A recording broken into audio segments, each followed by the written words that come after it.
susah. Nah kalau santri mau berjuang dikasih pacul sama para wali. Apa? Pacul gue ngipatke barang kang muncul gue berjuang. Nek pacul itu kudu ono obahe awak, maka kolongane pacul jenenge bawa. Lah nek ono obahe awak jangan lupa ndonga ning pangeran, maka kayune sing ngadeg jenenge doran. Lah santri mesti ngerti itu. Nah kalau bikin rumah suruh kasih pisang sak tandan di atas wuwungan supaya apa? Kalau tukangnya lapar gak naik turun cari makanan. Lha sakno tukange. Lah ini proses pelan tapi pasti, bahasa-bahasa diambil, tidak benturan ditanam. Akhirnya tumbuh balat-balat baru di sini. Karena tanaman ini harus dipagari, maka kemudian muncul balat namanya giri yang tidak anti Hindu, tidak apa kapuranya tetap kapura Hindu, dungone tetap dungo Hindu, sunamata kaji hajiku jaran goyang. Tapi di Islam ke Bismillahirrahmanirrahim, sunamata kaji la ilaha illallah Muhammadur Rasulullah, selalu gitu. Entah lagi lah jenenge Darpo tambahi Muhammad Sudarpo, Islam akhirnya. Sugiono Muhammad Sugiono, saking kepinginnya biar anaknya sergap ngaji, Muhammad Ngajio. Jadi bener-bener landing yang luar biasa menanam Islam. Kazar'in akhraja syat'ahu fa'azarahu fastaqladhu fastawa ala suqih yu'jibu zurra al yaghidhu bihimul kufar, tumbuh dan balat-balat terbentuk. Lah di antara balat-balat terbentuk akhirnya ada yang konslet, marah. Nanam Islam itu jangan gitu, kelamaan, tabrak aja. Itu akhirnya ada kelompok yang keras dipimpin Mbak Abdurrahman Sunan Udung atau Mbak Usman bersama Mbak Abdul Qadir Sinitan Kimhan nyerang Majapahit dari gerbang timur. Ya terbunuh semua, wong Majapahit masih kuat, dikubur di Troloyo, Trowulan, Mojo Kerto. Makanya kalau sampean yang keras-keras nyekarnya ke situ aja, tapi mati di situ. Laskar Jihad ke situ aja, ya ke situ. FPI ke situ, nggak apa-apa. Yang keras-keras. Nah kalau yang lembut-lembut ke sini gitu. Yang tidak pernah enggak, tapi hasil perjuangannya nyata sampai tingkat ranting ada pengurusnya. Ya kalau yang itu tingkat ranting nggak ada, karena kalau di ranting ya dimarahi sama orang, wong dikit-dikit haram, dikit-dikit musyrik. Itu loh, maka tidak ada musyrik, tidak ada apa. Lihat pelan, lihat tumbuh balat-balat baru, aman semua. Giri tumbuh, Demak tumbuh. Muridnya Sunan Ampel pergi ke Sulawesi membangun di bukit di gunung bawah Karaeng sana namanya Datuk Ribandang, tumbuh balat-balat baru. Muridnya Sunan Bonang bergerak ke Kalimantan namanya Khatib Dayan membangun balat di sana, aman semua. Yang muridnya Sunan Ampel ada yang bergerak ke Sumatera namanya Aryo Abdillah membangun balat di Palembang, aman semua. Baladil Amin semua dibangun bersama-sama, nggak ada Islam kok yang bunuh, enggak, bareng tercipta Baladil Amin. Akhirnya apa? Tercipta balat-balat ini. Nah begitu tercipta balat-balat baru, amin semua, aman semua, Belanda datang, dilawan secara bersama-sama. Belanda pergi, ya sudah, terus gimana kalau sudah pergi? Ya cita-citanya mari kita bersama-sama. Karena ini tinggalannya para wali, maka dari Sabang sampai Merauke menamakan diri wilayah. Lah begitu menamakan diri wilayah, bagaimana tetap aman, Baladil Amin tetap terbentuk, bikin kesepakatan bersama. Bentuk negara sesuai kesepakatan Baladil Amin, ya Negara Kesatuan Republik Indonesia. Itu ya Negara Kesatuan Republik Indonesia. Konsep kebersamaannya apa? Pancasila. Kenapa? Karena sudah nemu Bhinneka Tunggal Ika. Lah Piagam Madinah itu kan Bhinneka Tunggal Ika. Lah baru kerasa ternyata Bhinneka Tunggal Ika itu enggak mudah. NKRI itu enggak gampang. Kenapa? Kalau Arab satu bangsa dipikul puluhan negara. Lah di sini puluhan bangsa dipikul satu negara kesatuan Republik Indonesia, kebalik. Lah makanya beratnya luar biasa. Ya, lah makanya akhirnya para ulama bersepakat ini bagaimana? Kalau selama ini semua ini tumpuannya adalah raja, hamba tidak tahu menau. Yang namanya kawulo tidak tahu menau, urusannya Gusti. Tapi sudah tidak bisa lagi karena ini perbedaan harus dipikul secara bersama-sama. Semua harus saling bertanggung jawab. Lah, yang punya konsep itu hanya Rasulullah, kullukum ra'in wa kullukum mas'ulun an ra'iyati. Ra'iyah adalah wujud pertanggungjawaban antara yang memimpin dan yang dipimpin. Maka kemudian bahasa hamba raja, kawula Gusti dirubah dalam konsep Rasulullah menjadi ra'iyah, diserap ke bahasa Indonesia menjadi rakyat. Dan satu-satunya bangsa Islam di dunia yang sanggup mengambil kalimat ra'iyah menjadi rakyat hanya ulama Indonesia. Gila ya Dul. Loh, makanya jangan heran kenapa belakangan sering bermasalah. Sama-sama Islam kenapa bermasalah? Karena konsep baladil aminnya yang beda. Kenapa Hizbut Tahrir bermasalah? Bukankah dia mengajarkan amanu wa amilu sholihat? Ya bermasalah karena konsep baladil aminnya Filistina yang dikembangkan oleh Taqiyuddin An-Nabhani. Kenapa? Salafi Wahabi bermasalah di mana-mana karena mengajarkan amanu wa amilu sholihat. Konsep baladil aminnya Saudi Arabia. Kenapa Pak Ba'asyir bermasalah? Karena konsep baladil aminnya Afghanistan. Kenapa Ikhwanul Muslimin bermasalah? Karena konsep baladil aminnya Filistin. Dan kenapa kita tidak bermasalah? Karena satu, kita Nahdlatul Ulama, kedudukannya muridnya ulama, dan kita penerus Wali Songo yang membangun kerangka besar wahadal baladil amin Indonesia. Nah, itu tok. Aslinya cuma di situ masalahnya. Nah, itu maka sekarang enak. Lah, Islam datang ke sini sudah masalahum fit Taurat, masalahum fit Taurat, masalahum fil Injil kazar'in. Tiba-tiba ada yang baru datang. Lupa bahwa di sini sudah datang dulu dan sudah ditanam. Tiba-tiba datang baru, lupa kalau muridnya ulama karena barusan mondok dari Arab, pulang ke sini gayanya kayak murid Rasulullah, mengambil ayat yang sebelumnya. Wa kafa billahi syahida Muhammadur Rasulullah walladzina ma'ahu asyidda'u alal kufar ruhama'u bainahum tarahum ruk'an sujada yabtaguna fadlan minallah wa ridwanan simahum fi wujuhim min atharis sujud. Nah, kita itu sudah mathaluhum fit Taurat wa mathaluhum fil Injil. Ayat yang berikutnya lha iki jenengane konsep metodologis. Ya, ini loh konsep metodologis itu. Nah, makanya Nahdlatul Ulama tidak satu pun pernah mencetak teroris, tapi mencetak ahli sholawat. Ya kayak begini nih, nggak penerbang pilot tapi penerbang. Lah itu maka kadang kayak begini nih saya juga sedih. Kenapa orang-orang sekarang nggak berani bikin festival hadroh apa? Karena dianggap itu terlalu berlebihan. Kenapa? Karena memuji Rasulullah terlalu berlebihan. Nah, kadang orang terprovokasi. Lah kita ini muridnya ulama, Dul. Muridnya ulama itu bisanya cuma merindukan Rasulullah, ketemu juga sudah enggak.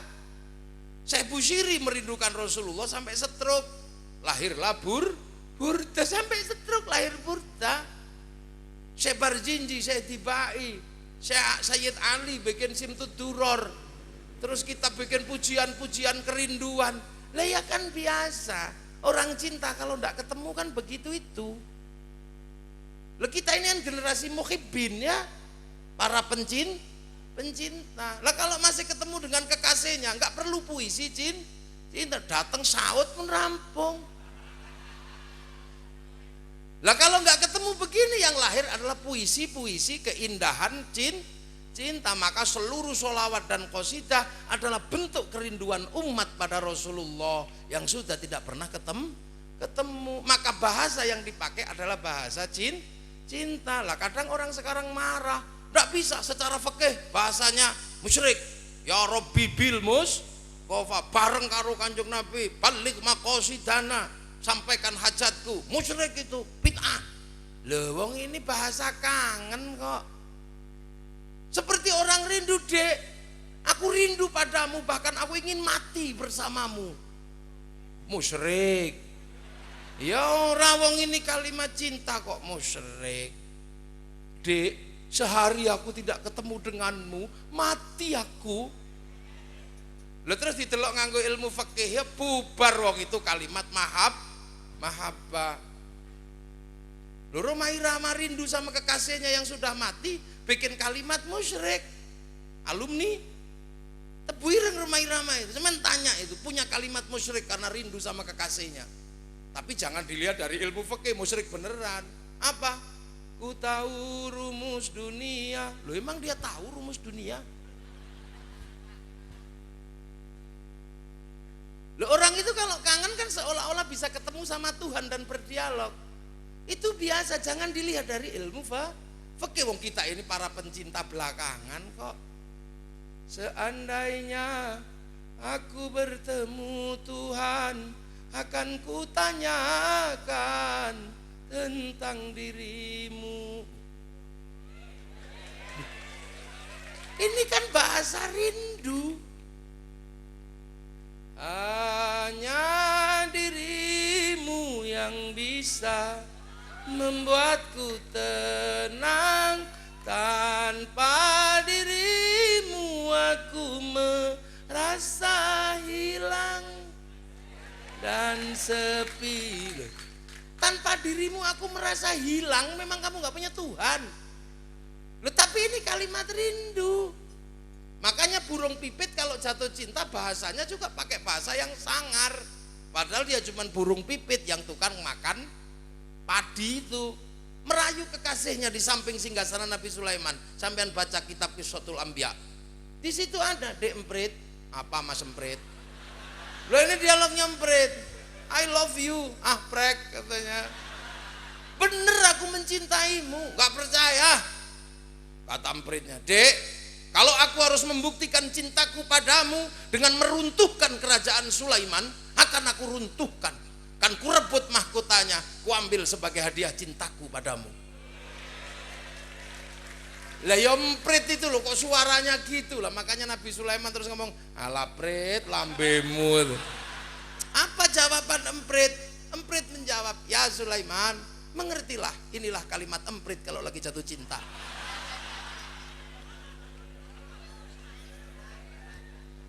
Dalah ini. Loh itu makanya kita ini gak usah heran sampean dengan anak-anak ini yang belakangan tiba-tiba apa?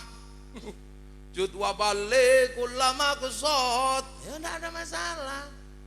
Wassalamun mustamirun kulakhini atajandat. Memang kangen. Marhaban ya nurul aini, marhaban, marhaban, marhaban jandal Husaini, Allah marhaban, marhaban. Tapi para ulama memberikan ruang kerinduan pada santrinya yang ada di Indonesia yang berbeda-beda, dikasih ruang. Bagi yang tidak mengerti bahasa Arab dikasih ruang.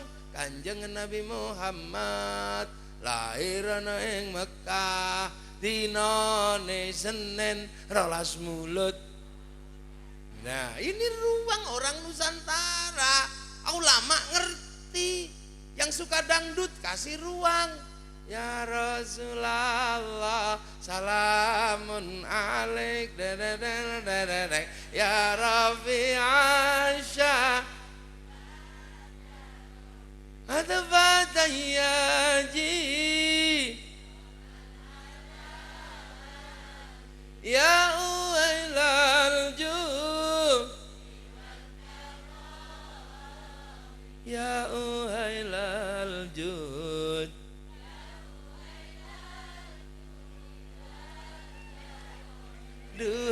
senangnya.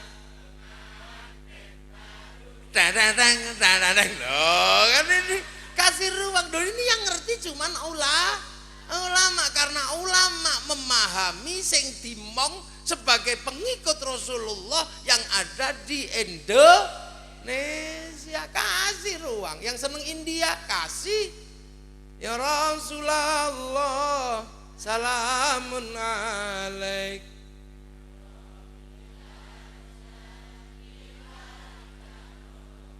Atfatain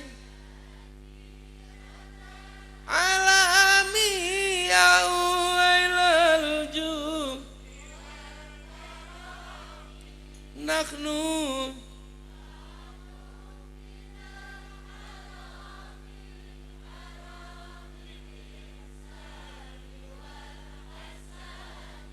tumhi ho mat haru tumhi ho India. Loh, yang seneng Jawa kasih peluang ruang orang Jawa. Ya Nabi salam alaika, ya Rasul salam, ya Habib salam, salawatullah. Ayo praune. Wes ya. Lah ini dikasih, lah niki saya ngerti nameng ulama, karena ulama bener-bener berada di garis paling bawah menghantarkan dimanapun manusia menuju Allah Subhanahu wa Ta'ala. Nah sing liyane orang ngerti, ada boleh bid'ah lambemu yuk karep piye to. Terlalu monjongen. Sampai bempernya kena terus. Ya, loh iya. Yang Sunda dipersilakan dengan cara Sunda. Ya Rasulullah salam, salamun alaik, ya Rafi'a syaniwat, hadafataya jiratal ratal alami, ya uhailal ju. Es lilin macecer dari Sunda. Yang Kalimantan dengan gaya kerasnya. Kalimantan saya kaget, ini lagu apa? Gak taunya lagu Kalimantan. Ya Rasulullah salamun alik ya Rafi'a syaniwa atfataya ji rotal alame ya uhailal jo Kota Baru gunungnya Bamega loh. Iya, semua ada ruangnya kalau ulama. Kalau yang lain pasti ribut. Di sana nggak ada. Lah kenapa di sini ada? Ya karena muka kita tidak ada di sana. Jarene wong Jombang ya sebab raimu kan nang kono. Lho iki lho. Lah terus kemudian karena kita rindu Rasul pengen ngerti kalau cucu Rasul kalau sholawatan gimana kira-kira. Nah ada Habib Syekh, wah bagus, cakep, brengosnya, jenggotnya, ubel-ubelnya bagus. Ini cucu Rasul. Ternyata kalau sholawatan cucu Rasul itu asik. Ya Hanana, ya Hanana, ya Hanana, ya Hanana, ya Hanana bi Muhammad minallah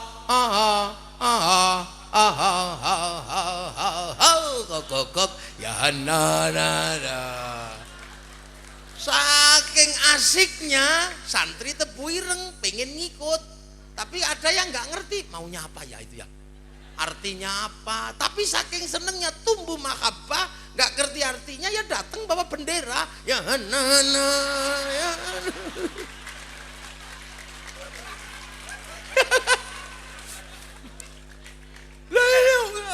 itu sampai gue gagang pancing. Iya loh, ndak kebagian bendera bawa tangannya ya nana ya capek sarungnya. Iya Lagi capek akhirnya jempolnya. Ya nah. Lah ini ulama. Pertanyaannya adalah kenapa ulama ini punya mekanisme tersendiri ketika mengajarkan Islam di negeri yang jauh dengan tidak dikit-dikit bid'ah. Kenapa? Ya maaf saja.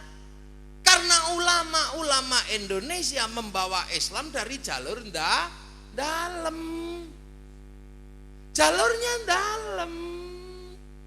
Rasulullah ngajar pada Sayyidina Ali cara membawa Islam, diajarkan pada Sayyidina Hasan Husain, diajarkan pada Sayyid Ali Zainal Abidin, diajarkan kepada Sayyid Muhammad Baqir, diajarkan kepada Sayyid Ja'far Shadiq, diajarkan kepada Sayyid Ali Uraidi, diajarkan kepada Sayyid Muhammad, diajarkan kepada Sayyid Ubaidillah, diajarkan kepada Sayyid Ihsan Naqib, diajarkan kepada Sayyid Ahmad Al-Muhajir, diajarkan kepada putranya Sayyid Alwi, diajarkan pada Sayyid Muhammad, diajarkan pada Sayyid Alwi, diajarkan pada Sayyid Ali Khaliq Qasam, diajarkan pada Sayyid Ahmad Sohib Mirbat, diajarkan kepada Sayyid Alawi Amil Faqih, diajarkan kepada Sayyid Ahmad Jalaluddin, Sayyid Abdul Malik, diajarkan pada Sayyid Ahmad Jalaluddin, diajarkan pada Sayyid Muhammad, diajarkan pada Sayyid Jumadil Kubro, diajarkan pada putranya Sunan Mbah Ibrahim, diajarkan pada Mbah putranya Mbah Ngampel, diajarkan pada putranya Mbah Sunan Bonang, diajarkan pada murid kinasihna Sunan Kalijogo, diajarkan pada Sunan Geseng, diajarkan kepada Mbah Abdurrahman Sambu, diajarkan kepada Mbah Jabbar, diajarkan kepada Mbah Sufyan, diajarkan Mbah Abdul Halim, diajarkan pada Mbah Abdul Wahid, diajarkan pada Mbah Khairan, diajarkan pada Mbah Syarwan, diajarkan pada Mbah Asy'ari, diajarkan pada Mbah Hashim Asy'ari. Ini betul.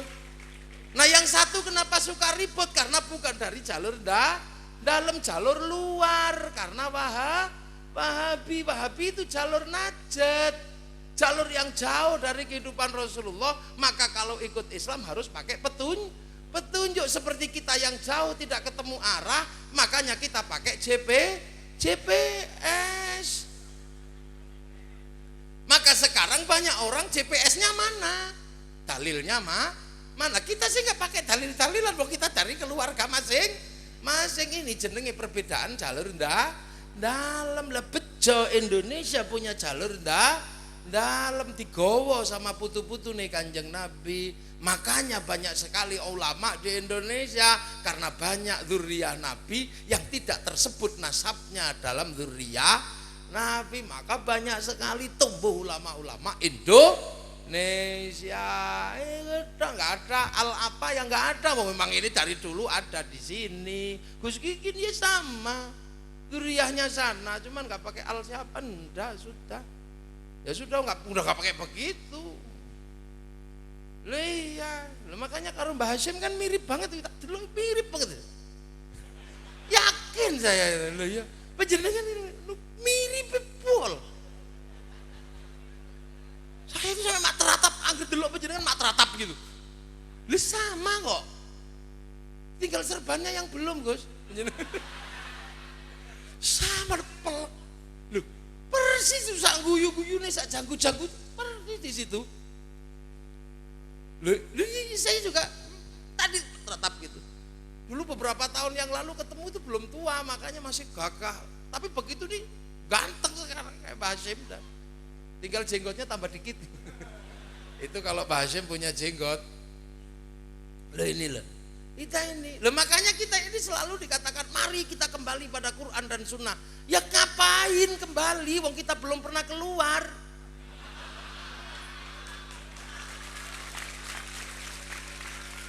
Loh kita itu belum pernah pergi, kenapa kembali? Aku masih seperti yang dulu. Duh, iya kan? Kita dari dulu saja Dina. Sana mengatakan tidak ada tuntunannya. Ya terserah kamu mengatakan tidak ada tuntunannya. Karena menurut tuntunanmu adalah qul innama ana basyarum mitslukum yuha ilayya. Tapi kami dari dulu manggil Rasul menggunakan ayat la taj'alu du'a ar-rasuli bainakum ka du'ai ba'dikum ba'dha. Ya sudah itu. Mbok bid'ah, mbok kultus karepmu wong kita pelajarannya begitu. Nah sekarang mereka lama-lama tahu ternyata kita yang benar. Kenapa? Karena di Indonesia sudah benar secara dalil, benar secara apa, geografis dan sosiologis. Orang sini manggil tukang bakso Mas, manggil tukang tambal ban Pak, tukang patri Mas. Masa manggil nabinya Mat? Ya nggak berani orang sini. Maka pakai Sayyidina lah, mereka lama-lama malu-malu juga. Maka sekarang mereka tahu dalilnya, maka pakailah Sayyidina, tapi masih malu pakai Sayyidina, maka pakainya baginda, nabiyina, rasulina. Kamu harus kembali karena kamu pergi. Maka kalau kamu kembali pada Quran dan Sunnah sudah seharusnya, karena kamu pernah pergi. Lah aku jangan diajak karena aku masih seperti yang dulu. Loh iya toh, kita belum berubah dari dulu, ya toh. Loh contoh ilaruhi, kita dimarah-marahi, nggak ada ilaruhi, haram. Orang mati kok ilaruhi, ya sudah nggak apa-apa, kita juga nggak terpengaruh. Dari dulu ya ilaruhi aja, ilaruhi. Al-Fatihah. Dia marah, kenapa pakai Al-Fatihah? Ya karena yang paling banyak hafal kan Al-Fatihah. Coba pakai yang lain. Akhirnya saya pakai Al-Baqarah, dia nggak bisa. Lo kan mereka selalu pakai, nggak bisa karena la taziru waziratu wizra ukhra wa an laisa minal insani illa ma sa'a. Enggak apa-apa, tapi kita kan ngaji diajari. Itu ayat asbabun nuzulnya Walid bin Mughirah masuk Islam. Dan orang tidak bisa nanggung itu kalau sudah sama-sama mati semua.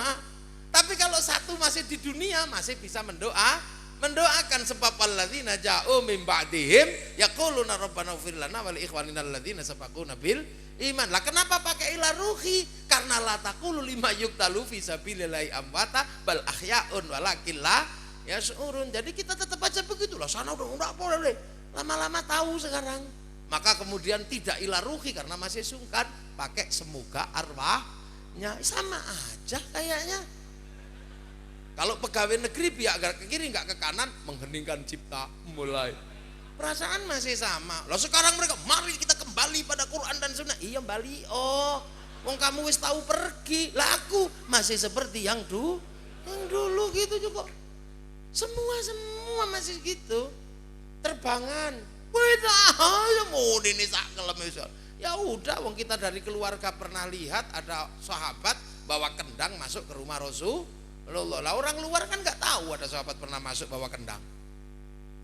Ada, ya kenapa? Ya karena ada sahabat datang, ya Rasul kangen. Iya, kangen gimana? Ya kangen pokoknya, lama nggak ketemu. Sahabat Sauban itu kangen panjenengan selama seminggu kurus turun 3 kilo. Oh. Nah terus kamu kangen? Iya ya Rasul, aku kangen. Tapi dalam kerinduanku aku menulis puisi cinta untukmu ya Rasul. Akhirnya coba mana ya Rasul? Kan ini 2 orang. Yang satu Assalamualaikum, Assalamualaikum Zainal Anbiya, Assalamualaikum. Yang satu gantian aku. Yang satu anta syamsun, anta badrun, anta nurun fauqa nur, anta ighsir wa kali, anta misbahus sudur. Rasul nggak marah. Ada aja kamu. Nenek. Ambil nih burdahku. Maka selimut yang biasa diselempangkan Rasulullah di sini, lurik yang namanya burdah, kasihkan kedua ininya nyambil. Lah 2 orang ini sampean bayangkan wong kampung dikei serban Rasul, senengnya kayak apa? Lari dia keliling kampung. Ye.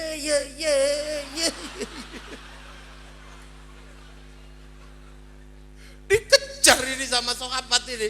Kamu nyuri ya? Enggak. Nyuri kamu? Enggak, saya tadi itu muji Rasul malah dikasih ini. Masa? Yakin, sumpah tuh. Awas ya, besok kita datang sekampung sama kamu loh ya. Kalau nanti Rasul marah, awas kamu tempilingi kamu. Jaminannya kamu, iya ya beres pokoknya.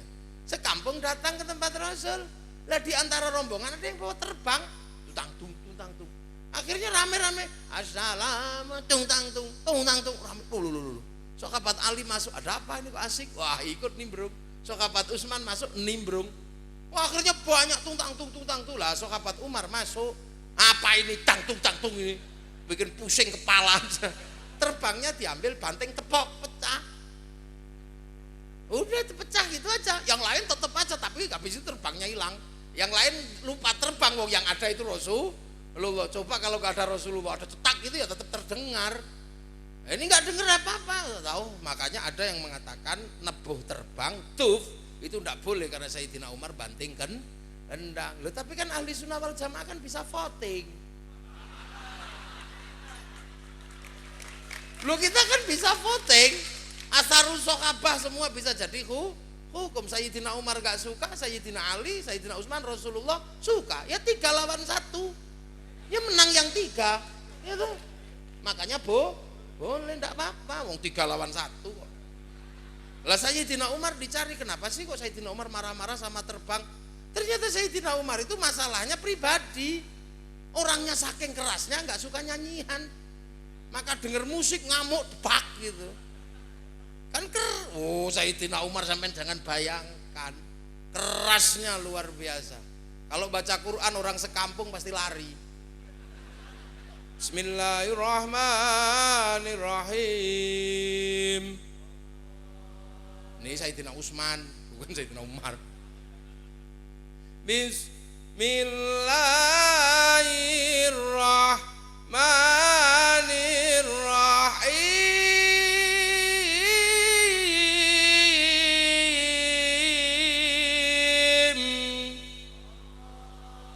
Sayyidina Ali. Lah kalau Sayyidina Umar ya Bismillahirrahmanirrahim. Kok gak bilang Allah? Lo berarti gak cocok sampean ya. Mestinya Allah gitu. Alhamdulillahirabbil alamin. Oh gitu. Orang sekampung enggak berani. Kalau khutbah yang lain bawa tongkat, bawa tombak. Sayyidina Umar enggak ada tongkat tombak, pedang, ittaqallah. Kerasnya luar biasa. Sampai setan itu dengar langkah Sayyidina Umar lari. Makanya kalau orang kesurupan dipanggilkan Sayyidina Umar, jinnya langsung pergi. Loh, makanya saking kerasnya sampai Sayyidina Ali itu nazar. Ini orang kok kerasnya kayak begini, kalau mati ditanya malaikat mungkar nakir jawabnya apa kira-kira. Ini yang cerita Sayyid Muhammad Alwi Al-Maliki Makkah, abai Sayyid Muhammad, Sayyid Ahmad, abai Sayyid Ahmad. Begitu Sayyidina Umar itu meninggal, kuburannya dikuping sama Sayyidina Ali. Ya wong sama keramatnya ya denger. Assalamualaikum. Salam.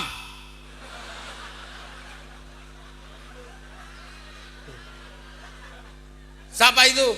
Mungkar nakir ya Umar. Ada apa? Ya protap mau nanya. Nanya apa? Ya merobuka. Ya Allah. Apalagi? Udah itu aja.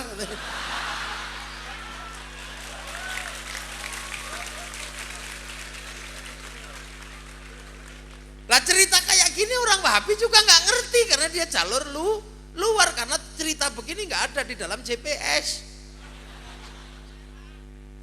Makanya saking kerasnya Sayyidina Umar. Sayyidina Umar itu nggak ada yang ditakuti, Bu.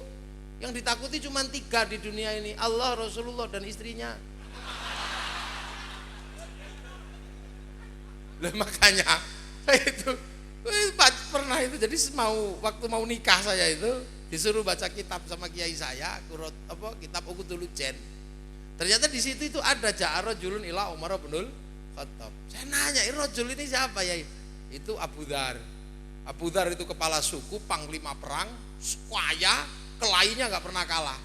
Tapi punya istri 1, cerewetnya luar biasa. Nah, Abu Dzar sampai pusing, saya ini kurang apa ya? Cakep, ganteng, kaya. Ya kayak Gus Kikin lah. Tapi punya istri cerewetnya luar biasa. Ini awas nih, tak tukar tambah aja ini. Tapi sebelum tak tukar tambah, saya akan nanya sama Sayyidina Umar ini. Sayyidina Umar pasti tahu cara menaklukkan perempuan cerewet. Datang sore-sore ke dalam Sayyidina Umar. Ternyata sampai di rumah Sayyidina Umar ada perempuan ngomel. Ternyata Bunyai Atikoh lagi ngomeli Sayyidina Umar. Ada Sayyidina Umar diem. Selesai baru assalamualaikum. Salam. Ya tetap galak. Siapa itu? Abu Dzar ya Umar. Masya Allah Kang Abu ada apa? Ah, gak jadi sama aja.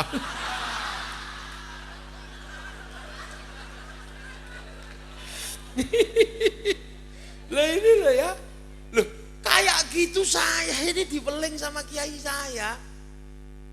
Ya, si weling, kamu kalau besok pengen punya keturunan yang hebat, punya bangsa yang hebat, contoh Sayyidina Umar. Dalam hal apa ya? Dalam hal nggak pernah protes dan ngomel sama perempuan, mate ini. Akhirnya saya, wah ini, tapi saya udah terlanjur bilang enggak. Wah, kalau udah bilang enggak berat ya, tapi tak lakoni sudah. Akhirnya apa? Bener, saya bener. Kenapa sih perempuan nggak boleh dimarahi? Kalau marah, alah perempuan itu kalau marah itu kan buang sampah. Karena perempuan itu saking pusingnya setiap hari ngurus anak, ngurus ini, lagi buang sampah. Kalau buang sampah, sampahnya tempat sampahnya jangan ditutup, nanti dibuang ke rumah tetangga, pusing kamu. Tiba-tiba SMS-an sama tetanggamu, mumet lah, udah. Dan perempuan nggak boleh dimarahi karena kemana-mana bawa kendi. Yo kendi kiri kanan. Lah ini kan tempat minum bayi. Lah jantung dan hati panas luar biasa, tempatnya di bawah 2 buah susu. Kalau sampai jantungnya panas, ibarat air minum dipanasi gini, ya susunya panas. Ibarat santan blondo. Diminum bayi juga tidak sehat. Makanya kalau perempuan itu hatinya tidak terlalu tenang, anaknya biasanya bengek, bodoh. Dan perempuan nggak boleh dimarahi. Kenapa? Karena perempuan tugasnya netesin telur. Nek seneng nesu-nesu tetesan apa turun naik turun petarangan munggah medun petarangan doke koplak. Saya pegang betul itu. Makanya saya nggak pernah marah sama istri saya, enggak. Dia sampai gemuk sekali tidak apa-apa. Nah, nggak pernah marah, ngomel kayak apa saya diem karena demi bangsa dan negara. Lah ya iya wong, almar'atu imadul bilad, idza saluhat saluhal bilad wa idza fasadat fasadal bilad. Kunci bangsa dan negara ada di perempuan, bukan di laki. Makanya jangan main-main kamu sama perempuan. Jangan sekali-sekali sepanjang hidupmu menyakiti satu perempuan pun. Iya. Karena kalau dia sampai sakit hati ngiringi anak ya ndak tenang. Anaknya pasti juga penakut. Itu selama 9 bulan ada di dalam perut sampean, 9 bulan ada di perut perempuan. Kalau perempuan itu marah sampai dibikin tengkurap penceng sampean. Sehat tidaknya anak tergantung perempuan. Maka anak tidak boleh ribut sama ibunya karena instalasi dirimu ada dalam instalasinya. Kalau instalasi dirimu ada dalam instalasinya dia goyah, maka dalam dirimu akan terjadi kekacauan molekul dan kekacauan senyawa. Maka auramu menjadi buruk. Lah kalau auramu buruk, rembukan bisnis ya gagal, ngelamar cewek gagal karena mukamu jelek. Listrik ini menjadi terang tergantung pusat pembangkitnya biar pet, ininya juga biar pet. Untuk nyetrum ke kulkasnya meledos, rusak. Nah, maka saya punya pelajaran ini. Saya ini orangnya ada, tak tahu di sebelah mana ya. Saya nggak boleh marah sama perempuan dan saya praktekkan. Jadi istri saya ini pengalaman keluarga. Istri saya itu kalau setiap subuh kan udah pidato. Iya wah, yang dipidato ini anaknya itu. Mau papat semproti. Wah itu saya ngelihat kehidupannya itu, makanya satu waktu saya ajak, Dek, dandan yang cakep, jangan sampai kalah sama santri ya. Nanti kita ke pernikahan santri, engkau harus terlihat paling cantik di antara santri, karena bagiku kaulah tercantik di dunia. Ini kan akhirnya seneng dandan, saya lihat juga memang cantik. Saya juga harus akui cantik. Kemudian jam 7 saya ajak pergi, Dek, udah berangkat ya. Nah, berangkat itu di belakang saya, sebelah saya yang nyupir namanya Arifin, ada anaknya di sini. Arifin, ya Allah, baru sampai di perempatan, saya digoda. Ternyata di seberang jalan sana ada perempuan cantiknya luar biasa. Di dalam mobil kacanya agak remeng-remeng, rambutnya merah, kacamatanya neng bun-bunan. Lupa saya kalau bawa istri. Saya bilang, Pin, Ayuneta. Orangnya ada, saya cerita apa adanya itu. Orangnya di sini. Seketika ya Allah, saya lupa kalau di bawah ini ada naga keluar. Kah, ini langsung dicapit itu. Ya Allah, belum pernah saya itu merasakan itu. Sudah nggak ada cerita Rhoma Irama kalau dicubit, tapi cubitnya saya nggak ada, sakitnya luar biasa. Ya Allah. Nah gitu dasar mata laki-laki, sambil marah, sambil udah keluar air mata. Ada kukunya, ada ininya lengkap. Udah dasar mata laki-laki. Aku sudah dandan dari pagi paling cantik katanya. Baru 10 meter lihat perempuan, aku sudah dilupakan. Dasar marahnya luar biasa. Tapi saya nggak mungkin mengatakan enggak, wong tadi saya sudah ngomong. Udah nggak mungkin. Akhirnya saya sebagai laki-laki, ini tidak boleh terjadi. AC mobil itu sudah 18, langsung hangat. Saking panasnya, saya bisa membayangkan Siti Aisyah yang bersandar di kurma sampai kurmanya kebakar itu. Rasa Masya Allah, jok mobil saya hampir meleleh itu. Saking saya panik, ya gimana nggak panik? Diserbu sama perempuan yang paling kucintai. Loh kalau dia kan hanya kukagumi kecantikannya, tapi cintaku di belakangnya. Akhirnya dia marah, tapi ini nggak boleh. Dalam waktu sepersekian detik, saya sebagai laki-laki harus menunjukkan laki-laki saya.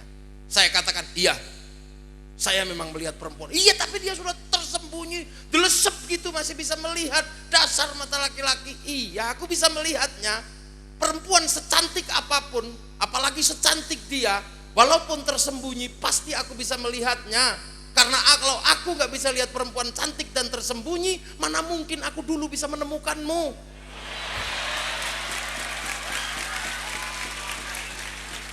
Akhirnya kendor, iso ae jare.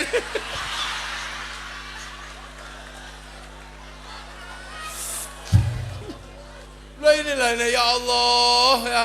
Ini benar-benar saya itu. Sama saya 2 kali bermasalah seperti itu. Ini parah juga. Yang pertama habis nikah, dapat 3 hari, saya mau pergi ngaji, ketu saya hilang.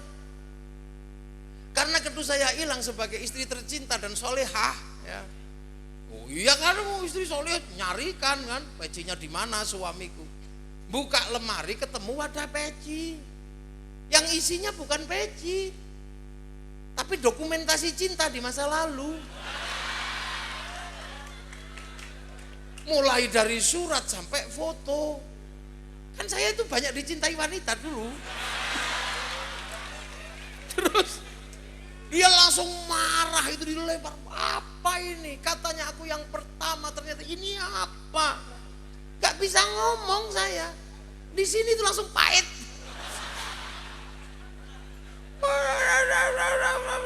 Saya diem.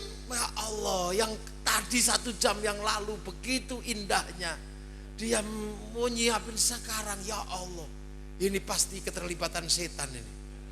Kalau sekarang pasti saya akan menuduh ini pasti Yahudi ini terlibat. Akhirnya ini siapa? Ini diem aja. Kenapa banyak sekali? Iya deh, itu semua adalah perempuan yang mencintaiku. Dan kenapa banyak? Karena aku laki-laki yang dicintai. Laki-laki yang layak dicintai itu aku di zaman itu. Akulah laki-laki itu di waktu itu. Gak ada yang lain. Nah banyak sekali, iya, karena aku laki-laki yang memang layak dicintai sebegitu banyak wanita. Ibarat perang, padang Kurusetra itu aku, hatiku ini. Tapi kamu harus tahu perang itu berhenti gara-gara kamu pemenangnya. Ya jadi. Lah, cerita-cerita kayak gitu yang tahu ya. Cerita yang tadi itu ya orang yang mengikuti saya, orang luar gak ada yang tahu. Sama dengan Rasulullah yang ada orang terbangan, itu yang tahu ya orang-orang yang di dekat Rasulullah. Lah yang luar yang nggak ngerti, makanya Wahabi nggak tahu, makanya disebut bid'ah. Lah kita dari dalam yang ngerti, wong itu cerita yang diajarkan dari nenek moyang kok. Itu lama-lama tahu, karena tahu kemudian sekarang mereka mau, tapi nggak pakai terbang, pakai mulut dulu, tum tum, namanya nasyid. Lalu tiba-tiba mari kita kembali pada Quran. Ya kamulah yang kembali, karena kamu pernah pergi, aku masih seperti yang dulu. Ini makanya ndak usah uas sampai jadi Nahdlatul Ulama, jadi santri Tebu Ireng, kembangkan apa yang sudah digerakkan oleh Nabi, apa yang sudah digerakkan oleh para ulama, kita kembangkan kemana-mana. Insya Allah Islam Indonesia tetap menjadi rahmatan lil alamin. Itu, nah nanti kalau kita mati kan enak, pasti ketemu Rasulullah. Ada yang kembali kepada Allah, bertemu Rasulullah sebagai sahabat, ada yang ketemu Rasulullah pulang sebagai tabi'in, ada yang pulang menyandang gelar sebagai tabi'in. Nah kita pulang dengan menyandang gelar sebagai santri orang Yaman yang tabi'in. Assalamualaikum Zainal Anbiya, assalamualaikum Rasul, ya Allah ya, assalamualaikum Rasulullah. Lah rombongan kita datang, ya Rasulullah, salamun alaik. Dadang. Rasul pasti nanya, rombongan mana itu? Tebu Ireng ya Rasul. Lah itu apa? Dangdut. Nah gitu. Oh ya. Nah yang satu datang, ya Nabi salam alaika, ya Rasul salam. Dari mana? Dari Jawa ya Rasul. Lagu apa itu? Perahu layar. Oh ya udah jadi. Lah gitu. Karena Rasul setiap hari merindukan kita rindu, Rasul juga merindukan kita. Karena ada sebuah cerita di mana satu pagi Rasulullah didatangi para sahabat. Ternyata para sahabat lupa membawa air. Lah sahabat ini bawa girbah kosong semua. Maka Rasulullah nanya, ya sudah kalau gak ada yang bawa air girbah siapa yang masih basah? Punya saya ya Rasul. Dipegang sama Rasulullah, dari tangan Rasul keluar air, pada wudhu, pada cuci kaki, macam-macam pada minum. Setelah itu Rasul nanya, ya sahabat-sahabatku, iman siapa yang paling baik? Iman malaikat ya Rasul. Nah lah malaikat iman nih, pantas wong ketemu Allah ya iman. Iman Rasul, ya Rasul menerima wahyu ya pasti iman lah. Sahabat ya, nah sahabat kan ketemu aku ya pasti iman. Lah iman siapa ya Rasul? Iman umatku yang di akhir zaman yang tidak pernah ketemu sama aku tapi percaya sama aku dan merindukanku, mereka lah yang selalu kerindukan besok di akhirat. Lah itu siapa? Ya kita ini yang jelek-jelek ini, yang pesek-pesek, yang gak punya jenggot, yang ini kita. Makanya tenang saja, kita pelihara diri kita mencintai Rasul, karena ini terus cinta dok, ya ndak apa-apa. Orang jauh. Nah kita ini mencintai karena ada di zaman Rasulullah, ada sahabat ini senangnya tidur di masjid. Tapi kalau Rasulullah terus salaman, cup, tidur lagi. Lah kok suatu ketika Rasul ditanya, ya Rasul, Rasul kayak nggak denger. Akhirnya ya Rasul itu warik apa. Jadi Rasul itu jangan sampean bayangkan galak itu enggak. Ada apa kok kamu nyeret-nyeret aku? Enggak, mata sa'a, kapan kiamat ya Rasul? Alah kamu enggak usah nanya kiamat. Kiamat itu pakai ibadah, pakai bekal. Kamu tak lihat kok cuma tidur aja. Bekalmu apa? Bekalku cuma cinta engkau ya Rasul. Loh cinta tok? Ya iyalah, aku mencintaimu dan engkau pasti cinta aku kan ya Rasul. Ya iyalah wong kamu cinta aku, masa aku enggak. Nah kalau kau cinta aku kan enggak mungkin kau tega ninggal aku di neraka. Ya iyalah karena kamu cinta sama aku, ya kamu nanti bersama aku di surga. Man ahabbani kana ma'i fil jannah, asbabul wurudnya. Lah sahabat Abu Bakar denger gitu kan keki juga. Ini cuman seneng tok bisa masuk surga. Aku onta sebegitu banyak ini seneng tok. Ya Rasul, bener ya Rasul? Iya ya Abu Bakar. Seneng tok. Iya ya Rasul. Yakin? Iya ya Abu Bakar. Iya ya.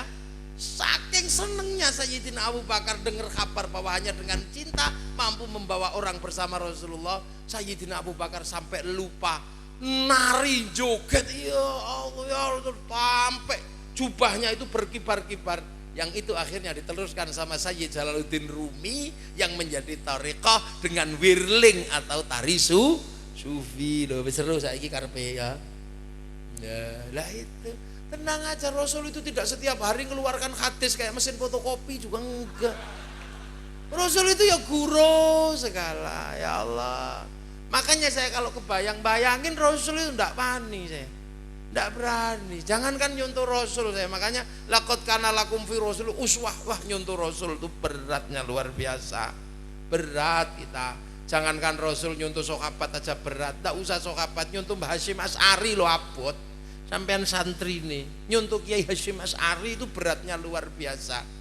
Ada orang setiap malam mendoakan umat dan santrinya dengan hanya sholat hajat 2 rakaat. Rakaat pertama 41 kali surat At-Taubah, rakaat kedua 41 kali surat Kahfi. Kuat sampean. Ayo, Mbah Hasyim Asy'ari maka ketika jadi Nahdlatul Ulama besarnya luar biasa, ibarat truk segede ini, wong nirakatinya berat. Maka penumpangnya macam-macam. Yang sholat ya ikut naik, yang tumpengan ikut naik, yang seneng keris ikut naik, yang seneng akik ikut naik, karena kendaraannya besar. Makanya jalannya juga nggak terlalu cepet, wong besar, nabraki opo-opo bahaya. Nah yang lain kan kendaraan kecil-kecil, mobil sport, isinya cuma 3, makanya cepet ngeng dikit-dikit nabrak. Makanya tahu-tahu ada yang nabrak sapi, ini masalah. Baru jenggotnya, nabrak sapi. Lah inilah, ada yang nabrak beras, nabrak beras. Lah ini makanya insya Allah, mari kita lah ikuti ulama, karena kita berkedudukan sebagai muridnya ulama. Ikuti ulama, jangan jauh-jauh dari ulama, zahiran wa batinan. Amma ba'du.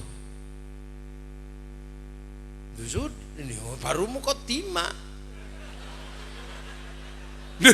Belum saya. Ini baru amma ba'du. Dari tadi saya sudah amma ba'du belum?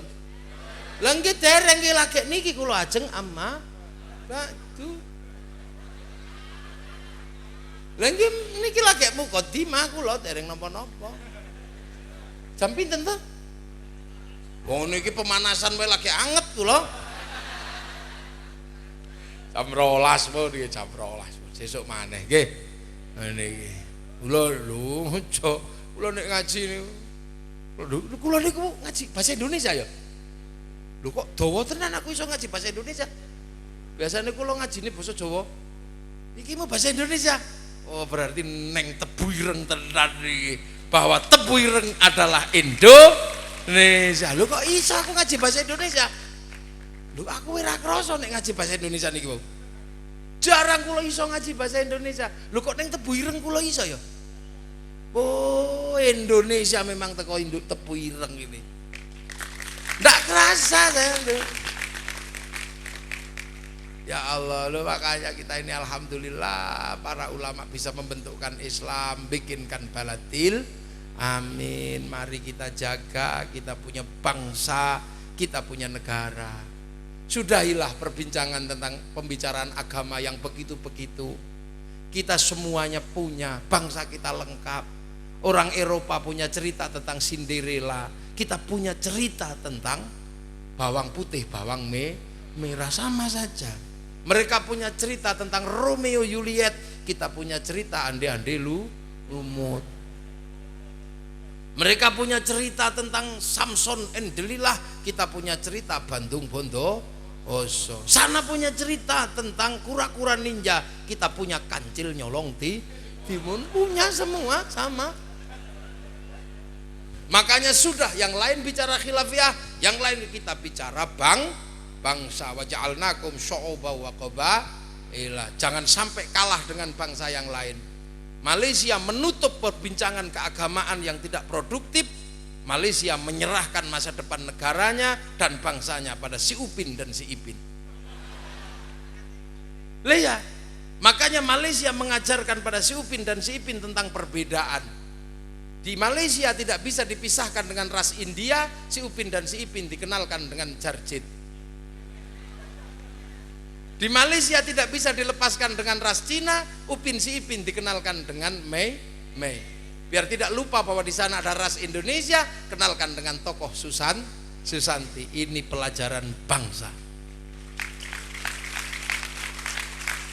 Amerika tidak boleh rakyatnya malu pernah gagal di Vietnam, bikinkan film Rimbo sampai 5. Amerika sebagai bangsa urban tidak punya spiritualitas, pasti mengambil dari Cina dan dari Jepang.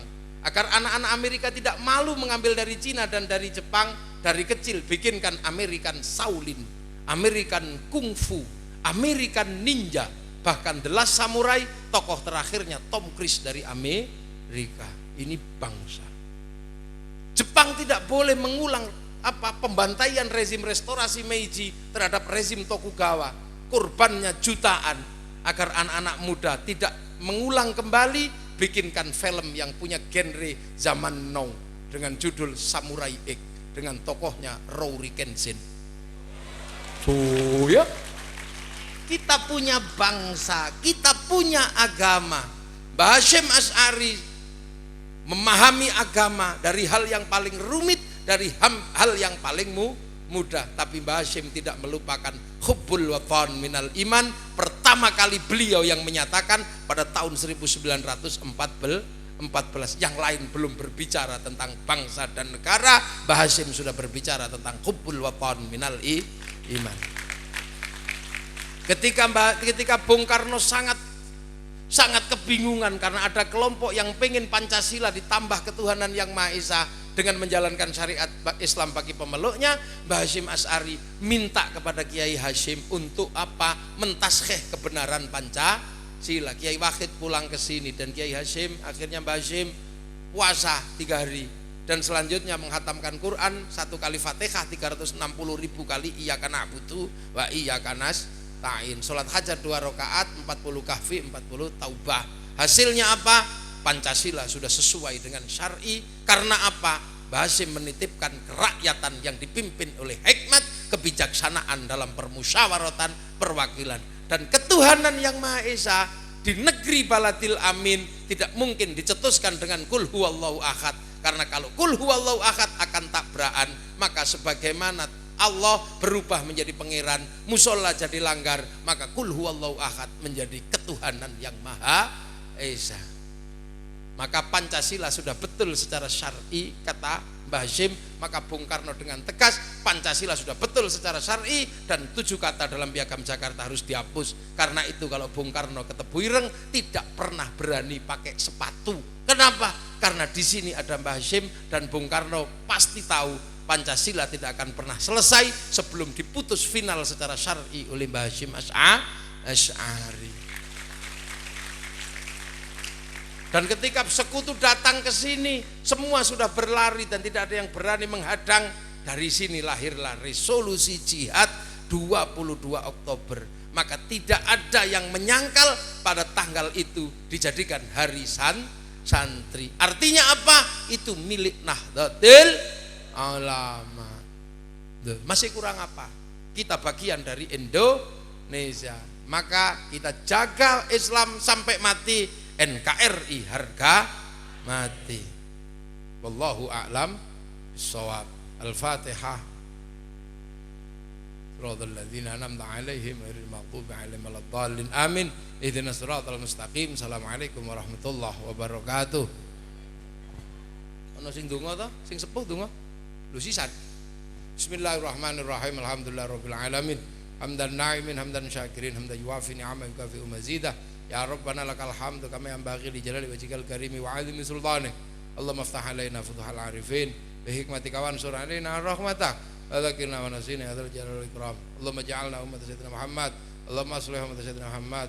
Allahumma barik mata sayyidina Muhammad biridhaka ya Allah bisyabat rasulika manadrika ya Allah ij'al auladana dzurriyyatina talamidana alil ilmi alil khair wal ibadah wal qiyamul iman la baina ummatina masyayikhina wa jaddati wa jaddatina ونخصنا إلى حضرة الشيخ هاشم أشعري ولجميع أصولهم وأبورهم الذين سبقونا بالإيمان اللهم اغفر لهم وارحمهم وعافهم واعف عنهم اللهم لا تحرمنا أجرهم ولا تفتنا بعدهم واغفر لنا ولهم اللهم اجعل قبرهم روضة من رياض الجنان اللهم اجعل رحمة في جميع القبور لا إله إلا الله محمد رسول الله بعقيدة المسلمين مطمئنة ارجعي إلى ربك راضية مرضية فادخلي في عبادي وادخلي جنتي ربنا آتنا في الدنيا حسنة وفي الآخرة حسنة وقنا عذاب النار صلى الله على سيدنا محمد والحمد لله رب العالمين الفاتحة عليهم غير المغضوب عليهم ولا الضالين آمين اهدنا الصراط المستقيم السلام عليكم ورحمة الله وبركاته اللهم صل على سيدنا محمد